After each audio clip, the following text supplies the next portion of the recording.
Bismillahirrahmanirrahim. Assalamualaikum warahmatullahi wabarakatuh dan selamat siang. Waalaikumsalam warahmatullahi wabarakatuh. Selamat siang. Puji syukur kita panjatkan kehadirat Allah Subhanahu wa taala karena pada kesempatan ini kita semua masih diberi kesempatan untuk mengikuti kegiatan sosialisasi budaya positif yang akan disampaikan sebentar oleh Ibu Irwanti SPD. Kegiatan ini merupakan salah satu bentuk aksi nyata dalam pendidikan guru penggerak yang sementara ini dijalani oleh Ibu Irwanti SPD sebagai calon guru penggerak angkatan ke-8 Kabupaten Kutai Timur. Adapun bentuk susunan kegiatan, pertama mungkin sebentar doa yang akan langsung saya ambil alih untuk dipimpin doa, kemudian kedua langsung pada penyampaian materi sosialisasi budaya positif oleh Ibu Irwanti SPD. Baik, untuk efektivitas waktu kegiatan kita hari ini, pertama pembacaan doa. Marilah kita sama-sama membaca doa sesuai dengan agama dan kepercayaan kita masing-masing. Doa dimulai.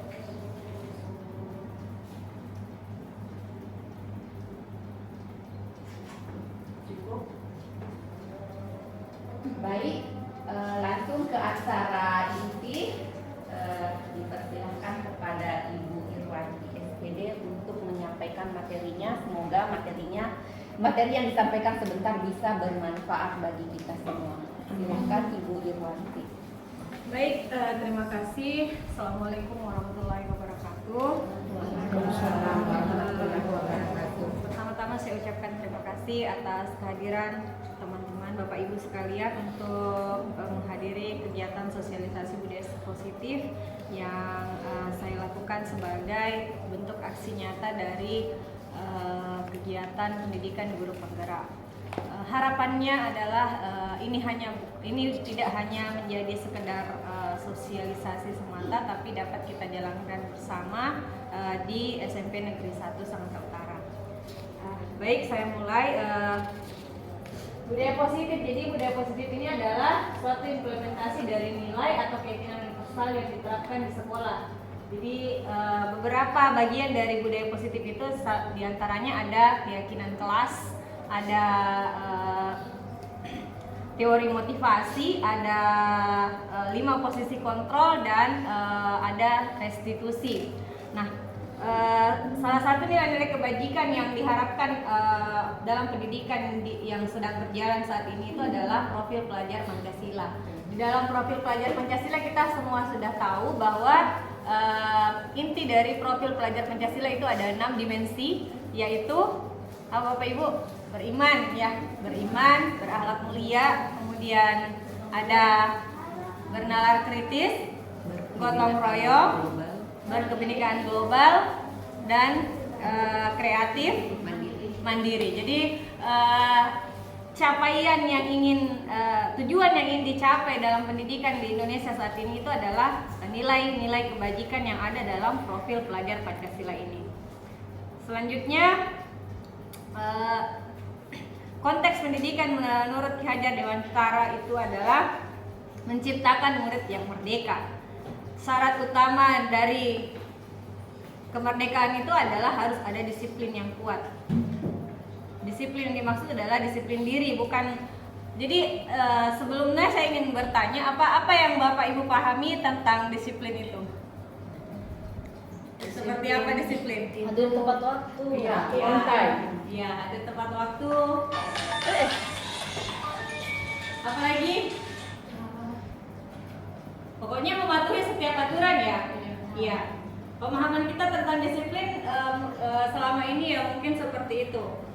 Tapi itu hanya akan menjadi sebuah tekanan kepada murid ketika kita mengatur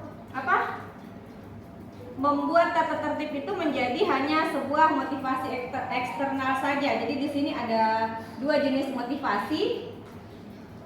Ada motivasi ekstrinsik dan motivasi intrinsik. Nah, dalam kita melakukan sesuatu ada beberapa alasan yang kita membuat kita melakukan hal itu. Yang pertama itu adalah menghindari ketidaknyamanan atau hukuman. Kan kalau kita misalnya sama seperti murid, mereka hadir tepat waktu datang ke sekolah, salah satu alasan mereka adalah menghindari ketidaknyamanan atau hukuman. Kita juga begitu kan? Ya, mungkin kenapa kita hadir jam 7.30? Ya karena aturannya seperti itu. Ya itu merupakan salah satu jenis motivasi ekstrinsik. Yang kedua adalah mendapatkan imbalan atau penghargaan. Kenapa kita rajin datang pelatihan? Ya karena untuk mendapatkan sertifikat mungkin. Ya itu merupakan alasan-alasan yang merupakan alasan ekstrinsik atau motivasi ekstrinsik. Tapi yang seharusnya terjadi itu adalah alasan kita melakukan sesuatu ya karena memang kita memiliki nilai itu. Kita hadir tepat waktu karena memang itulah diri kita. Karena kita rajin memang. Dasarnya kita memang memiliki nilai tersebut. Kenapa kita suka pelatihan meskipun tidak disuruh? Ya karena memang kita adalah orang yang mandiri, ingin melakukan sesuatu karena memang niatnya seperti itu. Jadi itu merupakan motivasi intrinsik yang ada dalam diri kita sendiri. Ya, ini bagaimana seorang bisa berubah, ini beberapa teori-teori dari motivasi. Bagaimana seorang bisa berubah dari paradigma stimulus respon kepada pendekatan teori kontrol. Jadi stimulus respon dan teori kontrol ya. Di sini stimulus respon itu selama ini mungkin kita berpikir bahwa dengan kita melakukan tata tertib kita bisa mengubah murid menjadi lebih disiplin. Padahal seharusnya kita harus mengubah pandangan kita bahwa orang tidak berubah karena kita yang mengontrol, tapi mereka lah yang mengontrol diri mereka sendiri. Selanjutnya adalah keyakinan kelas. Mungkin Bapak Ibu sudah melakukan di kelas masing-masing mengenai keyakinan kelas ini. Sudah buat keyakinan kelas ya? Atau kesepakatan kelas? Sudah. Yang dibuat kesepakatan kelas atau keyakinan kelas? Keyakinan kelas. Ya. Apa kesepakatan kelas? Baru kesepakatan kelas. Mbak, salah satu contohnya yang Ibu buat apa? Misalnya? Itu yang kesepakatan ya. Ya, kesepakatan. Misalnya itu tidak boleh tidak tiket kelas. Boleh tidak tiket kelas. Ya tidak boleh tidak tiket. Oh, tidak boleh. Kalau Tidak boleh. Tidak boleh tidak tiket ya. Tidak boleh tidak tiket. Maaf. Harus tiket. Harus tiket, ya. Harus tiket kelas. Ada lagi yang membuat kesepakatan kelas atau keyakinan kelas? Mbak Pipi, contohnya yang dibuat di kelasnya? Kesepakatan dengan keyakinan beda kan? beda. Bedanya di mana? Ya, nah ini diskusi ya. Bedanya di mana? Bedanya di mana? Menurut Bu Yuli, sebagai guru bahasa Indonesia. Kalau menurut sih kalau keyakinan itu apa namanya apa yang kita yakini bisa kita lakukan di kelas itu yang balik, yang positif. Kalau kesepakatan yang harus kita lakukan yang aturan, jadi ke aturan. Yang lain, Mbak Ulma? Mungkin bisa saya berpendapat sedikit saja. Ini menurut saya Ibu ya. Kalau kesepakatan itu ada hubungannya antara ini aturan, kemudian ada sanksi atau konsekuensi yang didapat dari pembicaraan bersama. Kemudian kalau keyakinan itu lebih ke intrinsik tadi ya, dari dalam diri masing-masing siswa ataupun yang memberikan suara itu, kemudian dibentuk suatu namanya keyakinan, berarti harus ada yang kalimat penunjang juga. Jadi tidak terlalu teknis juga seperti kesepakatan ada teknisnya. Kalau keyakinan lebih general tapi mencakup kesepakatan itu menurut saya sih. Terima kasih Bapak. Ya jadi ya betul ya, jadi keyakinan kelas dan kesepakatan kelas itu ada perbedaan, di mana keyakinan kelas itu bersifat lebih umum, misalnya kalimatnya saling menghargai. Jadi ada nilainya itu ditekankan di keyakinan. Kalau di kesepakatan mungkin dia lebih ya ke teknis ya, seperti kalimatnya Bu Ulfa tadi. Jadi misalnya menjaga kebersihan, tidak dalam keyakinan dan kesepakatan tidak boleh mengandung kata negatif ya Bapak Ibu ya. Jadi harus ada harus merupakan kalimat-kalimat positif. Jadi itu tadi perbedaan dari keyakinan dan kesepakatan. Mungkin kalau saya lebih menerapkannya seperti ini. Kalau keyakinan itu saya pakai di anak wali saya. Sedangkan kesepakatan itu saya pakai di kelas-kelas yang saya ajar. Jadi lebih ke kesepakatan kelas matematika. Kalau keyakinan kan dalam jangka panjang digunakannya. Jadi keyakinan itu saya gunakan di anak wali saya, sedangkan kesepakatan itu hanya untuk kelas-kelas yang saya ajar. Beberapa keyakinan langkah untuk menentukan keyakinan kelas itu adalah nih ya, langkah-langkah menyusun keyakinan kelas. Yang pertama adalah mempersilahkan warga sekolah atau murid-murid sekolah untuk bercurah pendapat. Jadi kita memberikan kesempatan kepada murid menyampaikan pendapatnya, bagaimana sih apa yang mereka inginkan tentang kelas kita. Kemudian mencatat semua masukan, yang selanjutnya menyusun keyakinan kelas sesuai prosedur. Kemudian meninjau kembali daftar curah pendapat yang sudah dicatat. Kemudian yang selanjutnya meninjau ulang keyakinan sekolah atau keyakinan kelas secara bersama-sama.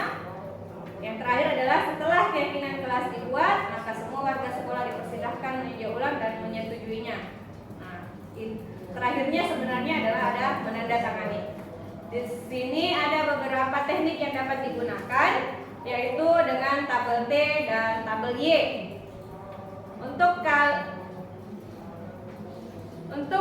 saling menghormati itu ada tampak seperti dan tidak tampak seperti. Jadi kalau orang saling menghormati itu tampak seperti apa sih?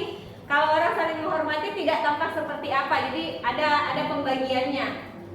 Ada juga di mana murid harusnya gimana, guru harusnya gimana. Ini adalah tabel T dan tabel Y untuk menyusun kesepakatan keyakinan kelas.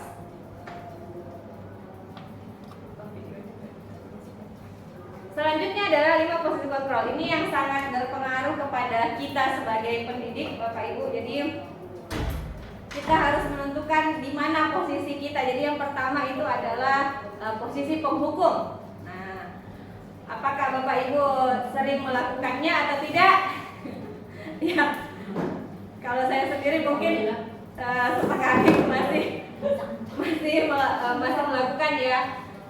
Posisi penghukum itu seperti apa? Seorang penghukum bisa menggunakan hukuman fisik maupun verbal, nada suara tinggi, bahasa tubuh, mata melotot, dan jari menunjuk-nunjuk hati. Nah, jadi seperti misalnya ada anak-anak terlambat, kamu terlambat terus ya, seperti itu. Itu ketika kita menjadi seorang guru yang di posisi penghukum. Selanjutnya adalah pembuat rasa bersalah. Pada posisi ini biasanya guru akan bersuara lebih lembut. Membuat rasa bersalah akan menggunakan keheningan yang membuat orang lain merasa tidak nyaman, bersalah atau rendah diri. Ya, ini juga sering ya, kayak mana?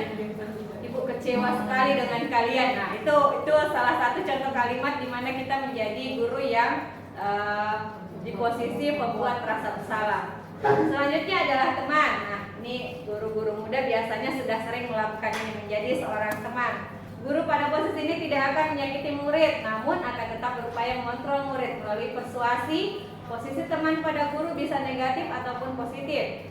Positif di sini berupa hubungan baik yang terjalin antara guru dan murid. Namun kadang-kadang dampak negatif dari posisi teman ini, kadang-kadang kalau kita sudah membuat mereka kecewa, kan mereka betul-betul ibu ternyata gini gitu kan. Jadinya mereka kecewa dengan kita ketika kita tidak melakukan posisi teman ini. Selanjutnya adalah posisi pemantau. Memantau berarti mengawasi. Pada saat kita mengawasi, kita bertanggung jawab atas perilaku orang-orang yang kita awasi. Posisi memantau berdasarkan pada peraturan-peraturan dan konsekuensi. Jadi ketika di sini kita menjadi posisi pemantau, kita cenderung ayo aturannya apa, aturannya bagaimana, kenapa kamu seperti ini, itu kalimat-kalimat yang tapi ini lebih cenderung positif daripada penghukum dan membuat rasa bersalah. Yang terakhir adalah posisi manajer.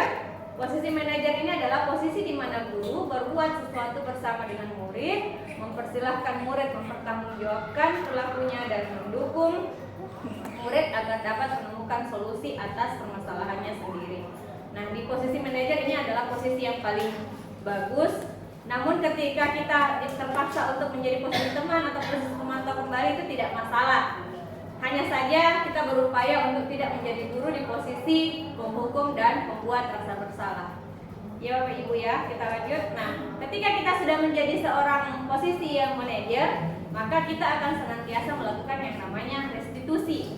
Nah, restitusi ini apa? Restitusi adalah proses menciptakan kondisi bagi murid untuk memperbaiki kesalahan mereka sehingga mereka bisa kembali pada kelompok mereka dengan karakter yang lebih kuat. Ini menurut Diana Gosen. Kemudian restitusi adalah proses kolaboratif yang mengajarkan murid untuk mencari solusi untuk masalah dan membantu murid berpikir tentang orang seperti apa yang mereka inginkan dan bagaimana mereka harus memperlakukan orang lain. Di restitusi ini kita ada contoh yang bisa saya. Ini beberapa ciri-ciri restitusi. Restitusi bukan untuk menebus kesalahan, namun untuk belajar dari kesalahan. Jadi ketika kita melakukan restitusi di sini, kita berupaya untuk meminimalisir adanya hukuman kepada anak, karena menurut teorinya hukuman itu tidak akan mampu mendisiplinkan. Dia hanya akan menjadi motivasi ekstrinsik saja. Jadi hanya sesaat saja anak-anak itu menjadi disiplin. Misalnya disuruh membuang sampah, meskipun positif ya Bapak Ibu ya. Misalnya anak-anak terlambat disuruh Pak Irfan membuang sampah misalnya, itu hanya berlaku pada saat itu saja, besoknya mungkin disiplin, tapi kemudian hari masih akan kembali lagi. Sama dengan halnya dengan penghargaan. Saya rasa di tahun-tahun terakhir kita sudah berusaha menghindari perankingan ya. Jadi perankingan ini salah satu jenis penghargaan sebenarnya, tapi itu dianggap hanya motivasi ekstrinsik saja. Jadi anak-anak termotivasi untuk belajar hanya untuk mengejar ranking saja, bukan karena ada di dalam benar-benar ada nilai keyakinan, nilai kebajikan yang ada dalam dirinya. Baik, selanjutnya ciri-ciri restitusi ini adalah restitusi adalah tawaran bukan paksaan. Restitusi menuntun untuk melihat ke dalam diri. Restitusi mencari kebutuhan dasar yang mendasari tindakan. Restitusi diri adalah cara yang paling baik. Restitusi fokus pada karakter bukan tindakan. Restitusi menguatkan. Restitusi fokus pada solusi. Jadi fokus pada solusi. Restitusi mengembalikan murid yang berbuat salah pada kelompoknya. Selanjutnya langkah-langkah dalam segitiga restitusi itu ada 3. Yang pertama adalah yang pertama adalah menstabilkan identitas. Yang pertama adalah menstabilkan identitas. Misalnya gini ya, murid melakukan kesalahan, kita perbaiki dulu lah kondisi biar tenang dulu. Itu namanya menstabilkan identitas. Menganggap bahwa tidak semua orang dia bukan hanya dia yang pernah melakukan kesalahan. Jadi kata-katanya itu seperti misalnya gini, tidak apa-apa melakukan kesalahan, tapi harus dilanjutkan. Jangan berhenti di situ, tidak apa-apa melakukan kesalahan kemudian mereka menganggapnya oh ternyata tidak apa-apa melakukan kesalahan, tidak apa-apa melakukan kesalahan, tapi harus ditambah seperti itu. Kemudian yang kedua adalah validasi tindakan yang salah. Nah, di sini kita menanyakan alasan-alasan anak melakukan kesalahan. Jadi ada beberapa, pasti setiap anak itu ketika mereka melakukan kesalahan pasti ada alasannya ya. Tidak mungkin serta-merta dia langsung misalnya mengatai temannya, kalimat-kalimat kasar itu kan tidak tiba-tiba gitu. Pasti ada awalnya, ada pemicunya, ada apinya. Kemudian yang ketiga adalah menanyakan keyakinan. Nah, ini gunanya kita membuat keyakinan kelas. Jadi kita menanyakan kepada murid keyakinan yang selama ini dibuat itu apa yang melanggar, yang dia langgar. Nah, ini adalah kalimat-kalimat yang digunakan ketika kita melakukan segitiga restitusi. Di sisi 1 menstabilkan identitas. Nah, di sisi 2 validasi tindakan yang salah. Di sini ada alasan. Jadi alasan yang dimaksudkan di sini adalah 5 kebutuhan dasar manusia. Jadi seseorang mungkin melakukan kesalahan itu karena alasannya adalah 5 hal ini. Yang pertama itu adalah hak untuk bertahan hidup. Yang kedua adalah kebebasan. Yang ketiga adalah kesenangan.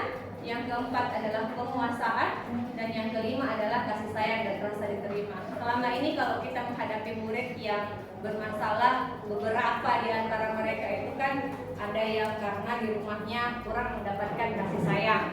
Jadi di sekolah dia berusaha mencari perhatian agar ada yang peduli sama dia. Jadi itu beberapa contoh kebutuhan dasar manusia, atau mungkin juga kebebasan. Di rumahnya terlalu dikekang mungkin ya, terlalu tertekan. Jadi di sekolah dia berusaha mencari kebebasan, bertahan hidup. Ini salah satu juga alasan orang-orang melakukan kesalahan. Yang terakhir adalah menanyakan keyakinan.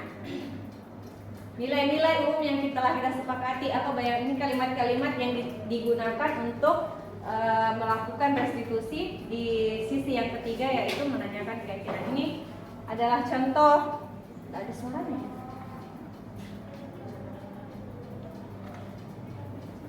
Praktek restitusi yang saya lakukan kemarin. Jadi di sini kondisinya adalah Dini dan L itu berkata kasar, mengolok-olok nama orang tua.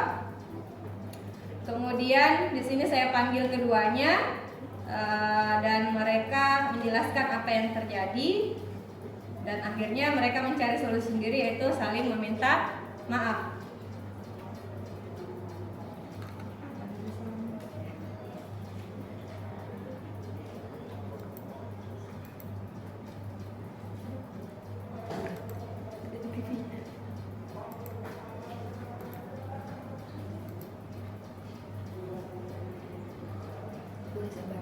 Ini yang kedua, praktek restitusi yang kedua.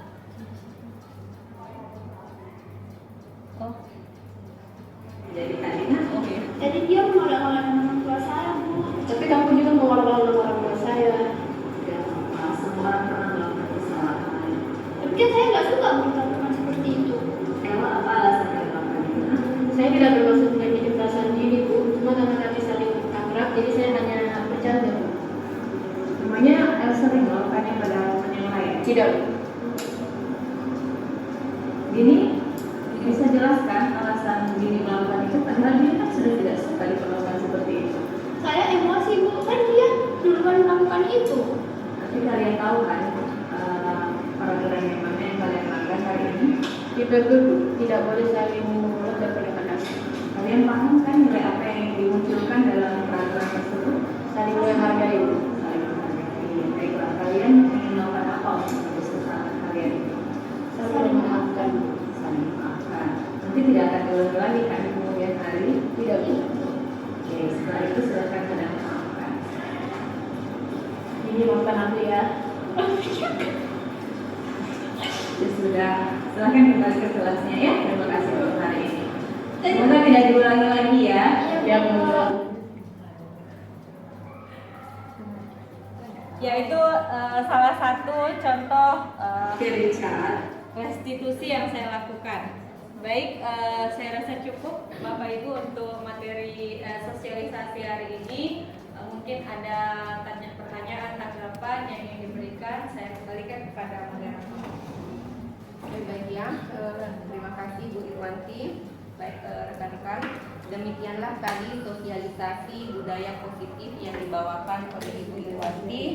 Ada beberapa hal yang saya catat, yaitu teori motivasi, kemudian posisi kontrol, keyakinan kelas, dan tentang restitusi, ciri-cirinya, kemudian langkah-langkah membuat keyakinan kelas, kemudian kelima posisi kontrol dan motivasi internal eksternal sudah disampaikan oleh Ibu Irwanti dalam sosialisasi budaya positif. Mungkin ada hal-hal lain yang mau ditanyakan atau diketahui lebih lanjut terkait dengan materi ini. Saya persilahkan kepada teman-teman di sini untuk bertanya atau memberi tanggapan, saran atau masukan, refleksi. Untuk sesi pertama saya memberi kesempatan kepada 2 orang penanya. Saya persilahkan. Monggo Bapak Ibu yang mau bertanya. atau mungkin berbagi pengalaman, boleh. Ya. Ibu Melvi, silakan Ibu Melvi. Ya, terima kasih atas kesempatan yang boleh diberikan. Tadi berkaitan tentang restitusi. Ibu, adakah pendekatan dari restitusi itu sendiri kalau jika misal seorang peserta didik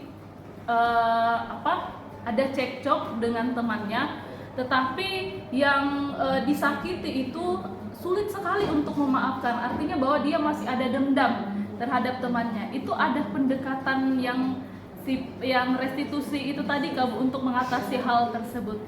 Soalnya terkadang kan ada peserta didik yang seperti itu, kayak sulit sekali untuk memaafkan temannya meskipun sudah dipertemukan, tetapi masih ada menyimpan rasa dendam. Seperti itu. Terima kasih. Baik, mungkin langsung ke pertanyaan kedua sekaligus sebentar dijawab oleh Ibu Irwanti. Silakan, Miss Ani. Ya, terima kasih atas kesempatannya. Assalamualaikum warahmatullahi wabarakatuh. Waalaikumsalam warahmatullahi wabarakatuh. Pertanyaan saya, bagaimana merestitusi anak yang broken home karena mempunyai dampak kelakuan di sekolah yang tidak tenang dalam belajar? Terima kasih.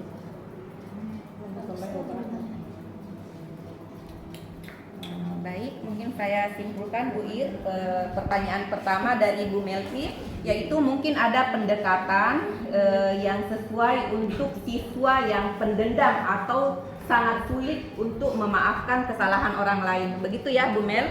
Kemudian pertanyaan kedua, bagaimana cara merestitusi anak yang mengalami broken home ya? Oke, baik, silahkan Ibu pemateri, Bu Ir. Baik, terima kasih. Untuk Bu Melvi tadi pendekatan yang dilakukan kepada murid yang sulit memaafkan temannya ya. Jadi di sini intinya mereka sudah dipertemukan. Kalau menurut saya mungkin untuk si anak ya kan sudah dipertemukan nih ya. Jadi kita sudah merestitusi dua-duanya. Nah, kalau untuk si anak ini perlu dilakukan restitusi sendiri lagi untuk si anak. Jadi kita harus mengetahui alasan-alasan dia seperti itu. Mungkin bisa jadi dia memang dididik untuk seperti itu. Jadi maksudnya bukan dididik ya, tapi perlakuan orang tuanya di rumah mungkin membuat dia bersikap seperti itu untuk menjadi anak yang pendendam. Tidak pernah di rumahnya mungkin orang tuanya memperlakukan dia tidak diajari untuk saling meminta maaf.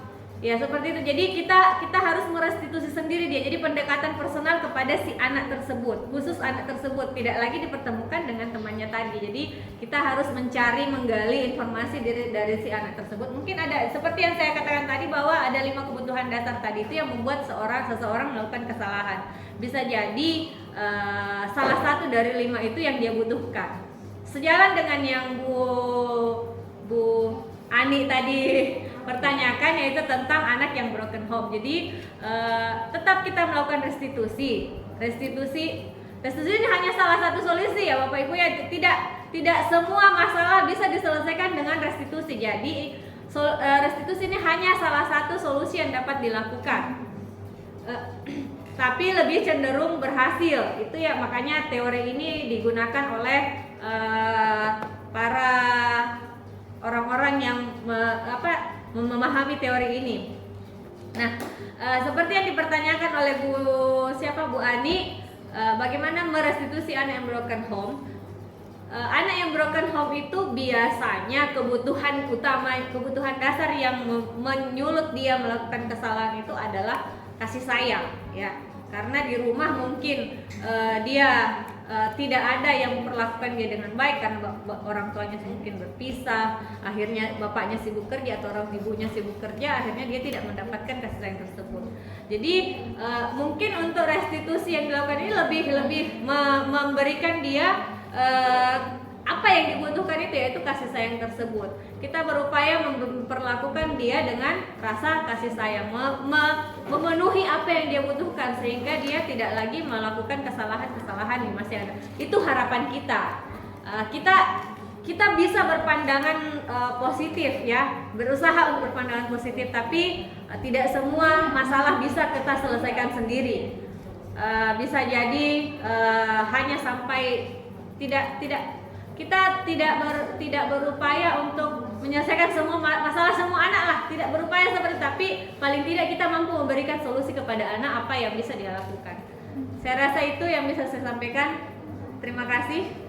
Selanjutnya saya kembalikan ke moderator. Oke, baik. Jadi untuk Bu Melki tadi jawaban dari pertanyaannya itu diadakan restitusi terpisah ya, untuk menggali lebih dalam riwayat apa sih faktor yang menyebabkan anak tersebut begitu sulit untuk memaafkan. Faktor ini mungkin bisa dari keluarga ya, tadi seperti yang disampaikan Bu Irwanti, mungkin didikan keluarga, bisa jadi juga faktor lingkungan.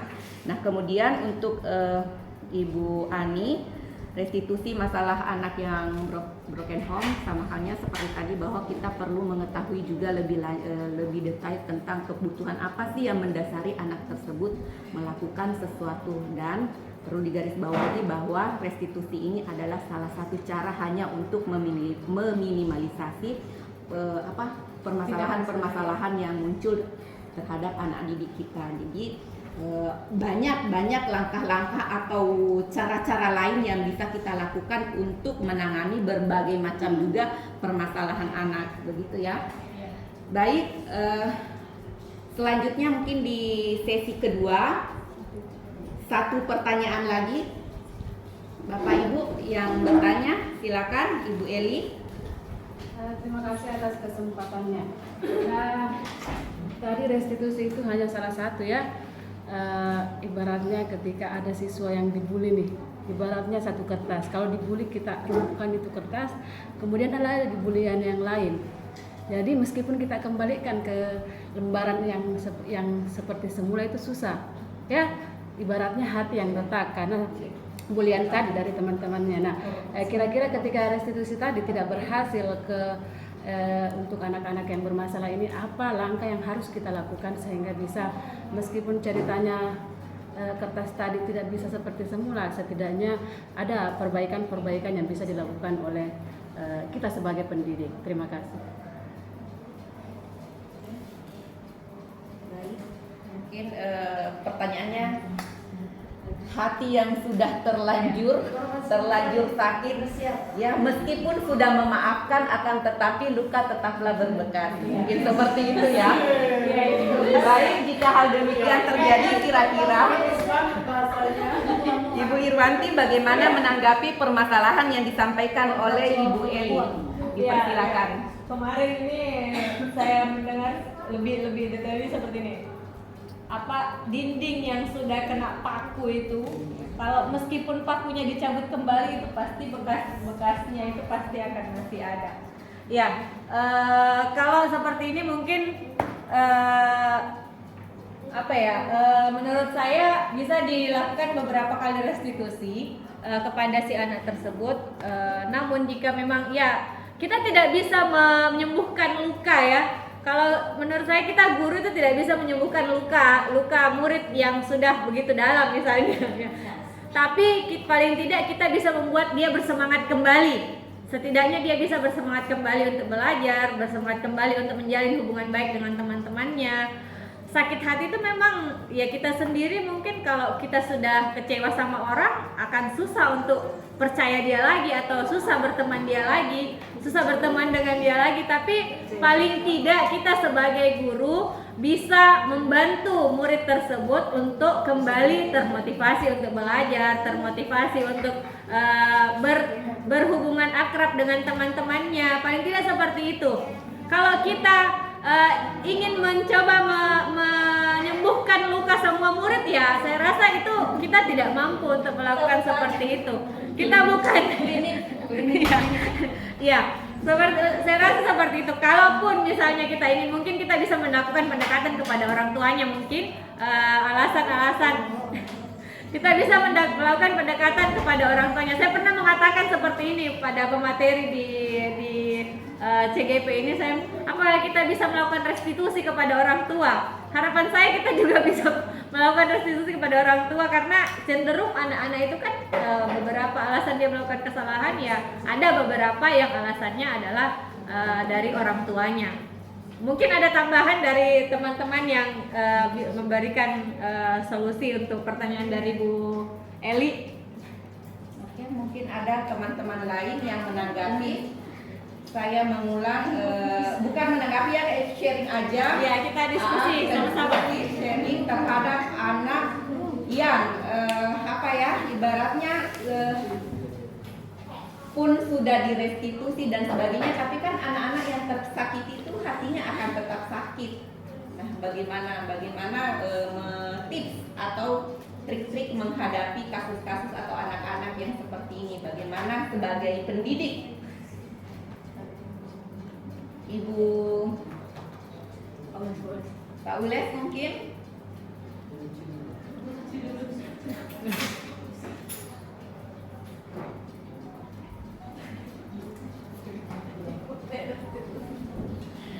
Atau pesertanya mau direstitusi?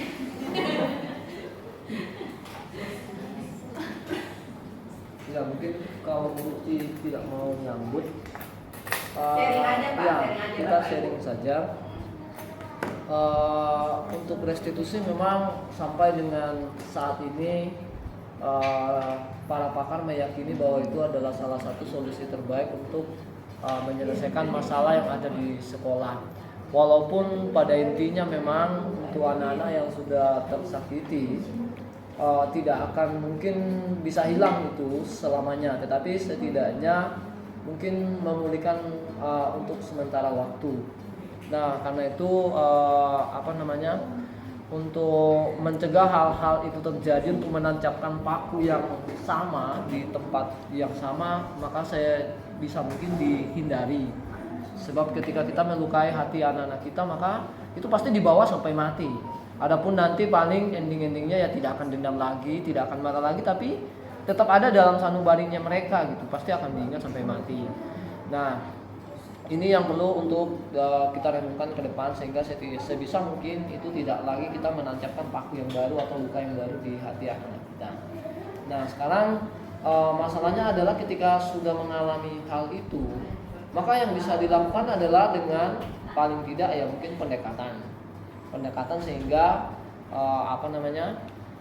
luka yang sudah terjadi itu tidak lagi diibaratkan menjadi dendam, tetapi ya mungkin itu sebagai suatu pengalaman hidup, karena menghapusnya itu yakin nggak mungkin, sampai kapanpun nggak mungkin hilang, tapi menjadikannya itu sebagai suatu pengalaman berharga baik bagi murid maupun mungkin bagi guru. Ya itu aja sih yang bisa kita lakukan, dan mungkin solusi terbaik untuk itu ketika sudah terjadi adalah mungkin menjadi teman. Posisi menjadi teman itu kadang-kadang juga diperlukan dalam kondisi-kondisi seperti itu, karena ketika posisi manajer yang paling baik, kita tidak bisa langsung sampai di tahap itu, tetapi setidaknya mungkin bertahap dari bawah. Ada saatnya harus kembali ke posisi teman dikala mungkin mereka sedih gitu, yang walaupun tidak selamanya di posisi itu, artinya levelnya turun dulu sambil menuntunnya kembali ke posisi puncak. Ya mungkin itu aja sih yang bisa saya tambahkan sebagai sharing pengetahuan dan pengalaman. Oke, sekian, terima kasih. Baik, terima kasih atas tanggapan masukan yang diberikan oleh Pak Ules. Baik, saya tutup untuk sesi tanya jawab. Demikianlah sosialisasi budaya positif yang disampaikan oleh Ibu Irwanti SPD, calon guru penggerak angkatan ke-8 Kabupaten Kutai Timur. Kita berharap semoga materi atau isi dari sosialisasi ini bisa bermanfaat bagi rekan-rekan semua, khususnya dalam menerapkan pembelajaran baik di dalam kelas maupun di lingkungan sekolah kita. Mungkin ada kata-kata penutup dari Ibu Irwanti mau disampaikan kepada peserta, teman-teman kita yang ada di ruangan ini. Monggo dipersilakan, Bu. Ya, baik, terima kasih Bu Nuraini. Terakhir dari saya sangat berharap, kita semua berharap bahwa budaya positif ini dapat berjalan di SMP Negeri 1 Sangatta Utara, baik itu dengan siswa maupun dengan kita sendiri sebagai guru, menjalankannya dengan baik supaya lingkungan yang ada di SMP Negeri 1 Sangatta Utara menjadi lingkungan yang positif bagi murid, ramah. Jadi jangan sampai sekolah kita hanya sekedar nama saja sekolah ramah anak, tetapi kita berupaya agar mampu melaksanakan betul-betul melaksanakan bahwa sekolah kita ini adalah sekolah yang ramah anak. Saya harap sosialisasi ini bukan hanya sampai di sini saja, tapi kita dapat menjalankannya di kelas kita masing-masing, terutama yang 5 posisi kontrol tadi seperti yang dikatakan Pak Ules tadi. Kita mungkin tidak bisa langsung mencapai posisi manajer, tapi kita berupaya di posisi teman dan pemantau tadi, dan pada akhirnya kita bisa berakhir di posisi manajer sebagai seorang guru. Harapannya apa yang kita lakukan tersebut dapat berpengaruh baik terhadap anak, terhadap murid kita, sehingga mereka lulus dari SMP Negeri 1 Sangatta Utara ini menjadi murid-murid yang memiliki karakter yang baik sesuai dengan visi SMP Negeri 1 Sangatta Utara. Tidak hanya memiliki karakter yang baik, tapi juga mereka menjadi murid-murid yang bahagia. Saya rasa itu dari saya. Terima kasih sekali lagi Bapak Ibu atas kehadirannya. Saya akhiri. Assalamualaikum warahmatullahi wabarakatuh. Waalaikumsalam warahmatullahi wabarakatuh.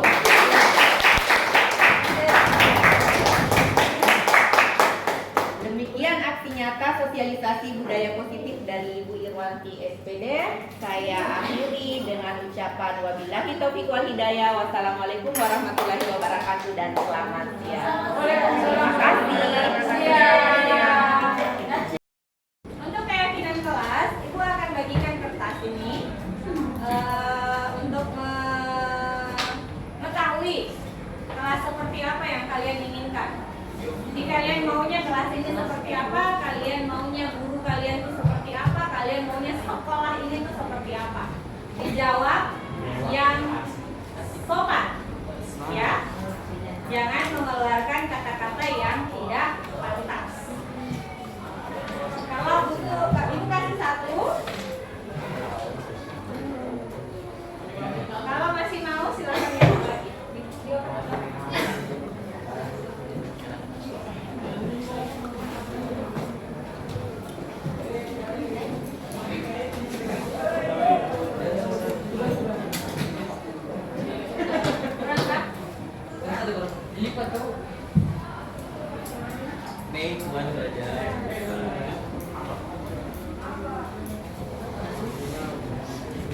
Jadi pertanyaannya adalah kalian menginginkan kelas yang seperti apa? 1. Yang kedua adalah kalian ingin diperlakukan seperti apa? Yang ketiga adalah kalian menginginkan guru yang seperti apa?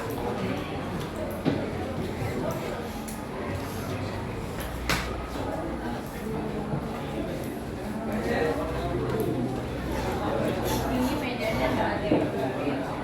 Ini lengkap ya tadi siswanya ya?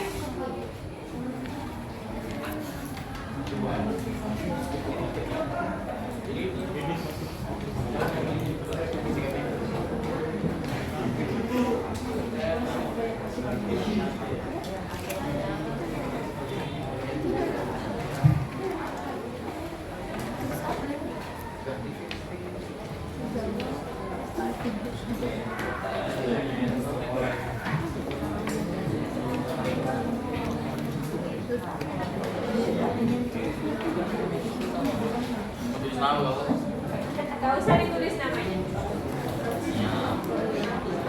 tapi tetap menulis dengan santun.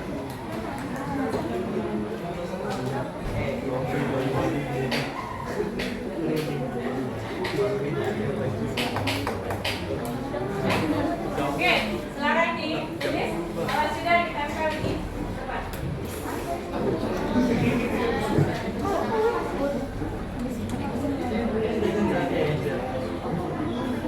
Pertanyaannya tadi adalah kalian menginginkan kelas ini seperti apa? Kalian menginginkan diperlakukan seperti apa?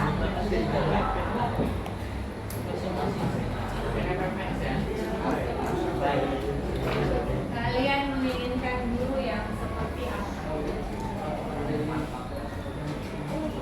Silakan dijawab, tidak usah berdiskusi. Berdasarkan pemikiranmu sendiri, masa kayak gitu juga nyontek?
Kita simpulkan dari hasil yang sudah di siapa ini ya?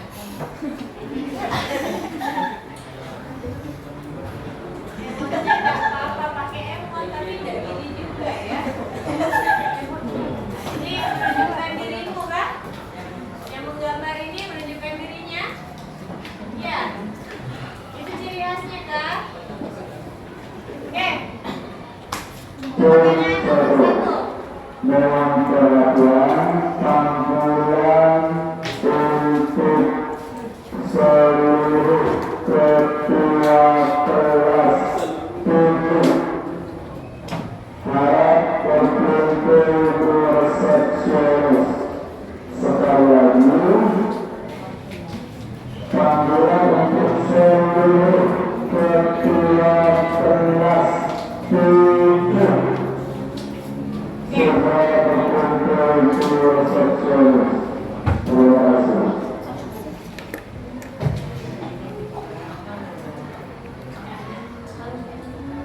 Untuk pertanyaan yang pertama, kalian ingin kelas yang seperti apa? Kelas yang bersih, kelas yang bagus, kelas yang bersih, rapi, kelas yang suka bercandaan, kelas yang asik dan baik, kelas yang bersih dan asik, kelas yang asik, kelas yang kompak, kelas yang dingin dan kipas nyala. Itu masih nggak nyala. Saya ingin kelas yang selalu kompak dalam hal apapun, kelas yang memiliki AC atau kipas, hanya belajar yang nyaman. Kelas ini diperbaikin. Saya ingin kelas ini diperbaikin. Saya pribadi ingin kelas yang bisa kompak dalam hal positif dan berani saling mengingatkan. Oke, saya ingin kelas yang damai, kelas yang lebih akrab dan menghargai sesama. Saya ingin kelas yang damai, aman, kalian. Saya ingin kelas ini damai dan anti drama. Saya ingin kelas yang seru, bersaing dengan sehat, kompak, dan mendukung satu sama lain jika ada lomba bekerja sama di kelas.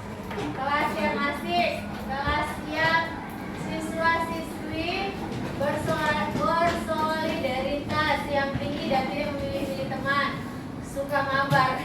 Saling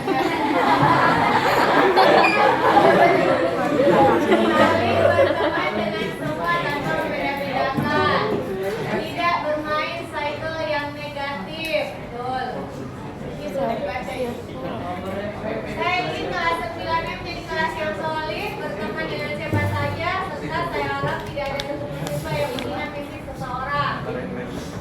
Saya ingin kelas yang tidak ribut dan tenang. Saya menginginkan kelas yang tentram dan semua dapat berteman dengan baik.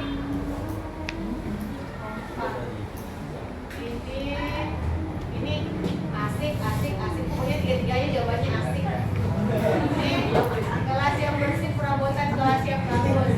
Kelas yang bersih dan kursi meja yang cukup, AC berfungsi, teman kelas yang ramah dan tidak sering kena masalah. Oke. Jadi kesimpulannya dari semua jawabannya kalian, mana dia? Yang kalian taruh di atas itu adalah yang pertama, kelas yang bersih berarti apa? Mencintai kebersihan.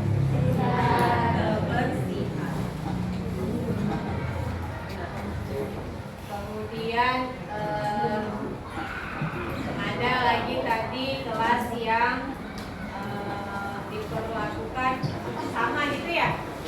Terus tidak dibully. Terus apa lagi tadi?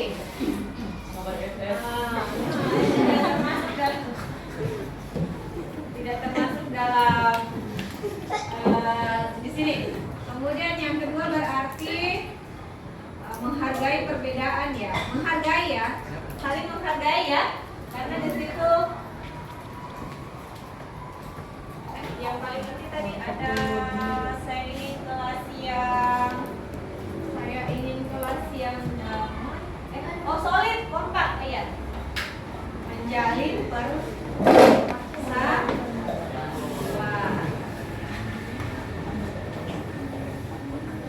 Kalau yang dibully itu nanti kayaknya di bagian saya ingin diperlakukan seperti apa dulu? Saya ingin diperlakukan seperti apa? Saya ingin diperlakukan mempunyai banyak teman, baca aja semuanya lah ya. Ini kelas yang bersih, pada sekolah yang bersih, tanaman tertanam dengan baik. Itu tergantung dari kalian ya. Menjadi kelas yang bersih, rapi. Kedepannya mempunyai banyak teman. Saya ingin guru yang ramah, tidak membentak muridnya. Saya ingin diperlakukan sama seperti yang lainnya. Saya ingin kelas asik dan kenal satu sama lain. Guru yang asik sama siswanya. Saya ingin guru yang baik dan suka bercanda. Saya ingin diperlakukan dengan baik. Saya ingin diperlakukan dengan baik. Saya ingin guru yang asik. Saya ingin kelas akrab, tidak ada pembulian. Guru yang saya inginkan adalah guru yang santai dan asik saat mengajar. Saya ingin diperlakukan dengan baik. Guru yang sabar menghadapi murid dan akrab kepada murid. Saya ingin mempunyai guru yang selalu humble kepada siswa maupun siswi dan tidak membeda-bedakan siswa ataupun siswi satu sama lain. Saya ingin diperlakukan dengan baik, layaknya seperti siswa dan siswi lain. Ini intinya ini sama ya. Berarti kalau ini diperlakukan baik, kalian juga harus memperlakukan orang lain dengan baik. Intinya adalah saling menghargai. Apalagi? Saya ingin guru yang asik dan memperlakukan saya dengan baik. Berarti kalau ingin diperlakukan seperti itu, kalian juga harus memperlakukan gurunya seperti itu, hormat. Ketika ketemu di jalan, di sapa, salam, senyum, sapa, jangan lewat aja. Kalau ketemu guru, cuek gitu ya. Apalagi kalau gurunya pakai baju begini, dikira siswa juga. Berarti itu oh ya, tadi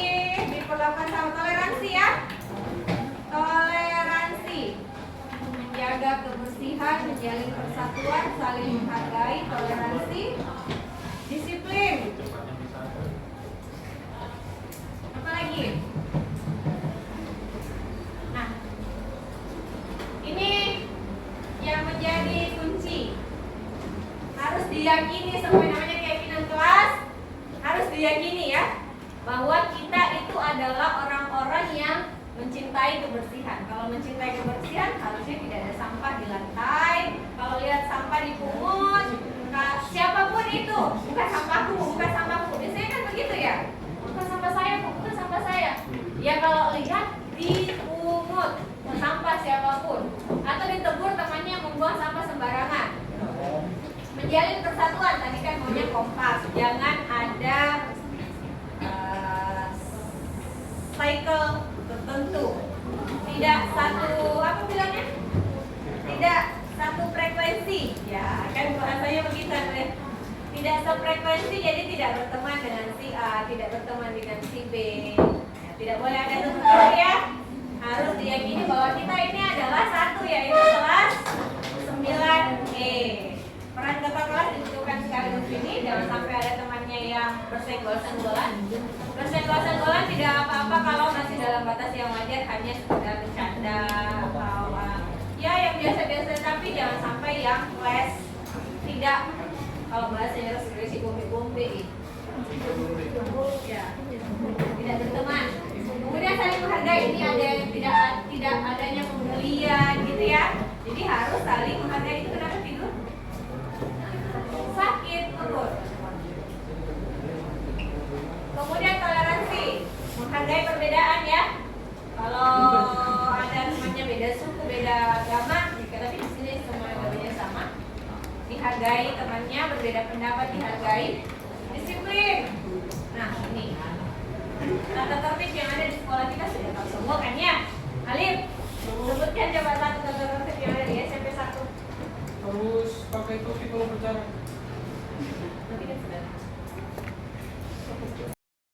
Oke Richard, Richard sedang ngapain tadi dengan HP Richard pada saat pelajaran ibu? Saya hanya membuka pesan Bu, dan sesekali mungkin saya memainkan game. Apakah Richard sering melakukannya di pelajaran lain? Iya Bu. Oke, tidak apa-apa, tapi apa Richard punya alasan melakukannya? Sebenarnya saya merasa bosan dan tidak semangat belajar Bu. Apakah ada masalah yang membuat Richard seperti itu yang ingin Richard ceritakan ke ibu? Ada Bu, orang tua saya sedang ada masalah dan saya tidak bisa menceritakannya. Nah, seperti itu. Lantas, apa Richard tahu keyakinan kelas yang Richard lakukan hari ini? Iya Bu. Apa itu? Menghormati orang yang sedang berbicara Bu. Oke. Apa yang akan Richard lakukan untuk memperbaikinya? Saya ingin minta maaf Bu, dan tidak akan mengulangi kesalahan saya lagi, dan saya akan mendengarkan Ibu ketika menjelaskan. Ibu terima permintaan maaf Richard, tapi di kemudian hari jangan diulangi lagi ya. Dan pasti Richard paham kan kenapa kita membuat keyakinan kelas, pasti ada tujuannya untuk ketertiban di kelas kita ya. Baiklah Richard, terima kasih untuk hari ini, silahkan kembali ke kelasnya. Baik Bu. Baiklah Denny, bisa jelaskan apa yang terjadi tadi nak? Tadi dia mengolok-olok nama orang tua saya, Bu. Tapi kamu juga mengolok-olok nama orang tua saya. Tidak apa-apa, semua orang pernah melakukan kesalahan. Tapi kan saya nggak suka berlakukan seperti itu. El, apa alasan El melakukan itu nak? Saya tidak bermaksud menyakiti perasaan ini Bu, cuma karena kami saling akrab, jadi saya hanya bercanda Bu. Namanya El sering melakukannya pada teman yang lain? Tidak Bu. Dini, bisa jelaskan alasan Dini melakukan itu, padahal Dini kan sudah tidak suka diperlakukan seperti itu. Saya emosi Bu, kan dia duluan melakukan itu. Tapi kalian tahu kan peraturan yang mana yang kalian langgar hari ini? Tidak boleh saling mengolok dan berkata kasar. Kalian paham kan nilai apa yang ingin dimunculkan dalam peraturan tersebut? Saling menghargai. Saling menghargai. Baiklah, kalian ingin melakukan apa untuk menebus kesalahan kalian itu? Saling memaafkan. Saling memaafkan. Nanti tidak akan diulangi lagi kan di kemudian hari? Tidak. Oke, setelah itu silakan kalian memaafkan. Ini maafkan aku ya. Ya sudah, silahkan kembali ke kelasnya ya. Terima kasih untuk hari ini. Semoga tidak diulangi lagi ya. Ya Bu. Assalamualaikum warahmatullahi wabarakatuh. Saya Dini Junita. Setelah melakukan restitusi oleh Ibu Irwanti tadi, saya merasa lebih terbuka dengan masalah saya dan saya juga dapat menyelesaikan masalah saya sendiri dengan mendapatkan solusi